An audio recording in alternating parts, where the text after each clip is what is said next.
right, guys, next up we have Nautilus, and I am very excited for this champion. He plays on the same toss mechanics that Maokai actually does. So it's good that they decided to kind of work, two champions in to do the same thing. They also linked it with a region that was already in the game in Shadow Isles. And we have, oh man, I feel like every single video, I'm like, oh my god, we have another keyword.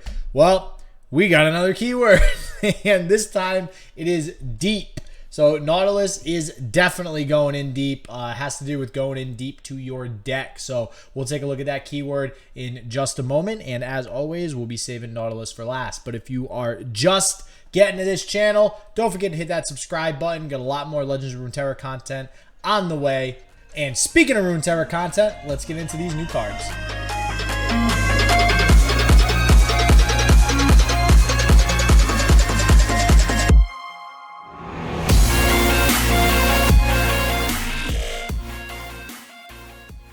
All right, so first up we have Shipwreck Hoarder, and I'm going to get to this card first because this involves a treasure, okay? And there's this new, not necessarily a mechanic, but treasure tokens, so to speak, that the game is now implementing, and this card is what uses them. So this is a 7 cost, 7 attack, 5 health follower. It is a sea monster, and that is also another new kind of faction that they're adding to Legends of Runeterra. And if you are not familiar with what a faction is something like Elite. So in the first set, something like Vanguard Lookout, which we always make fun of here, is an Elite, as well as a lot of other things like Cithria the Bold, the one-drop Cithria. So that is a faction, and they have now created the Sea Monster faction. So when Shipwreck Hoarder is summoned, you toss 2, and you also shuffle 2 treasures into your deck. And the treasures are some pretty hefty spells. But before we get into those treasures, we have also a new keyword on this card. So this card's doing a ton of stuff right now, and the new keyword is deep. So deep very simply reads +3/+3 once your deck has 15 or fewer cards. So again, you can see how that works with the new toss mechanic that they also added into the game. Deep basically, once you toss a bunch of cards from your deck, all of your units that have the deep keyword are going to get substantially stronger. So with that said, knowing what deep does, let's now get into the treasures that could potentially get shuffled on into your deck. So first up, we have Treasure Trove, which is a 5 cost slow speed, and oh my god. Okay. All right, first up, something that is true to all the treasure cards is that if they're tossed, once they're in your deck and they get tossed, you end up drawing them instead. So this is another cool way of getting that toss mechanic really, revving. On top of that, this card, when you play it, will give you 5 random cards that cost 0 and are fleeting in your hand. So the reason why that's so good is because you can still play everything. So at first you think 5 random cards that are fleeting, well, you might not be able to play all of them, right? In this case, yeah, you can definitely play all of them. Sans, you having a full field of followers and you can't play any of the units you might get, yeah, this is pretty good. And it does say cards, so champions are a thing here. So this card is incredible.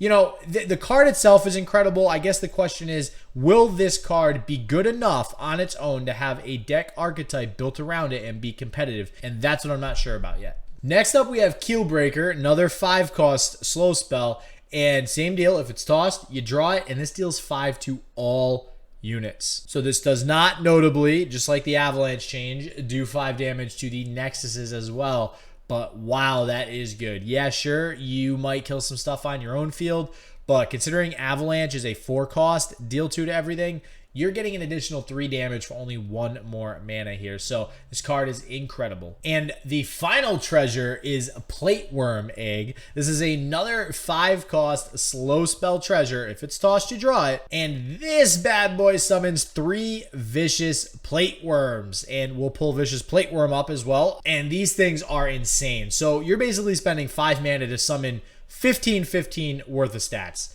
That's insane. That's essentially 15, mana's worth of stats as well. On top of that, they're all fearsome.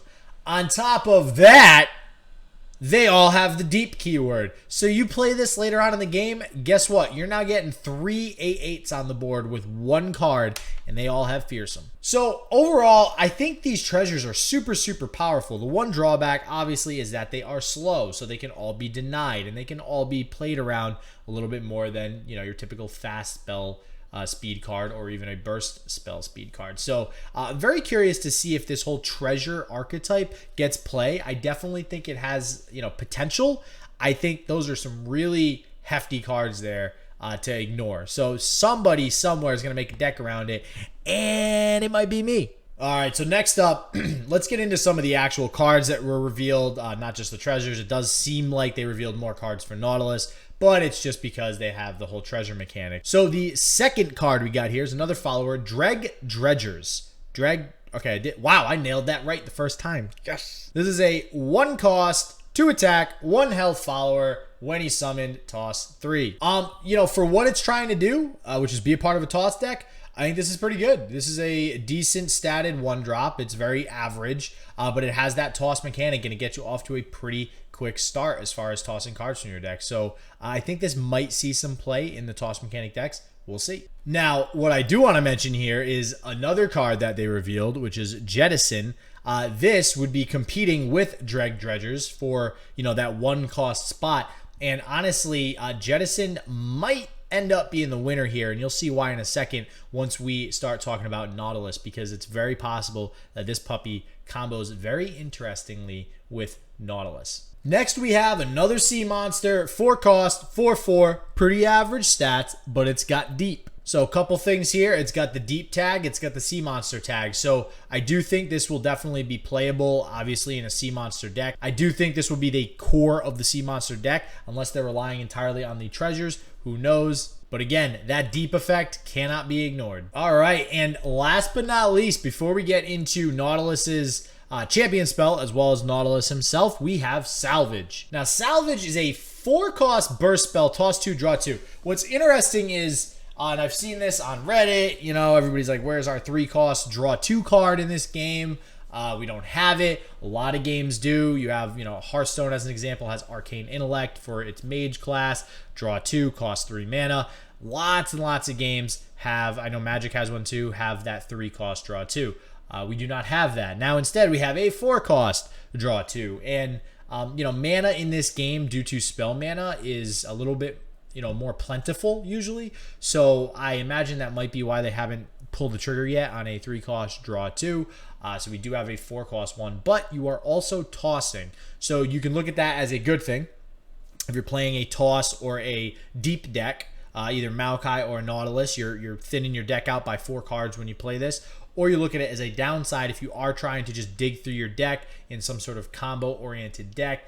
You do have the possibility of losing 2 cards. What's notable is that it is tossing 2. So if you are trying to find more, you know, draw cards for a combo deck, this might be good, because if you're playing 3 copies of something and you know you still have 3 in your deck, you are a-okay to go ahead and rip this card off and lose 2 copies of that card, because you'll still have that 1 card left for your combo. All right, Nautilus's champion spell. Here we go. It's Riptide.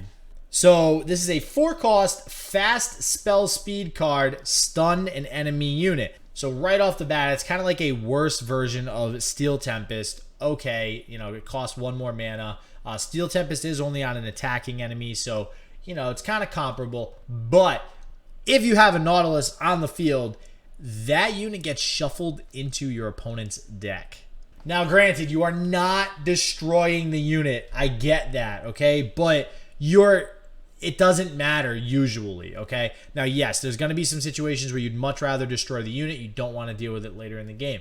Or maybe it has an effect that you don't want it to trigger again. But those are few and far between. Most of the time, you're getting essentially a 4-cost vengeance, because you're not going to see that unit for at least a few more turns, generally speaking.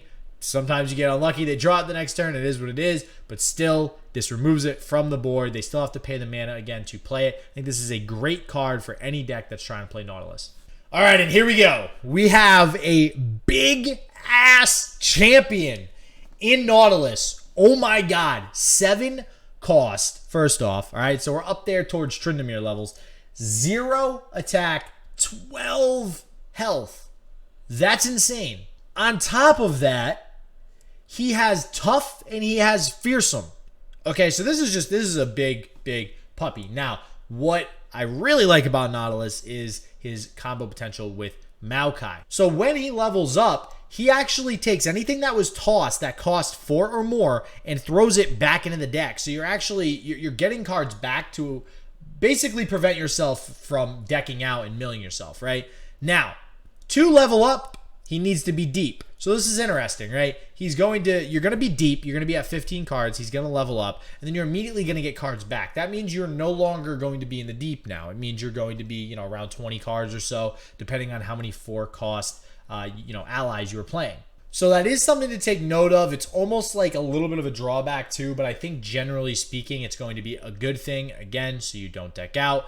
And we just went over that sea monster card that does cost 4. Most of the sea monsters have a pretty high cost to be above that 4+ cost mark. And when he does level up, all your sea monster allies cost 4 less. Damn. All right. So we just went over that treasure. I mean, the amount of big sea monsters and units that are going to be on the field with Nautilus is absolutely astounding. So it's going to be pretty cool to try to build some decks with him. I'm very curious to see what people come up with, whether it's going to be some combo deck to deck out the opponent with Maokai, or if it's just straight up sea monster with Nautilus and maybe even Maokai Splash for the sake of, having another good support champion. Overall, I think he is great, and there's one interaction I want to go over real quick, and it's with Jettison. That is why I think it might be picked over Dredger, and that is, imagine you are at 16 cards left in your deck. You attack with a 0/12 Nautilus in the middle of the attack after your opponent has assigned blockers. Suddenly, you jettison.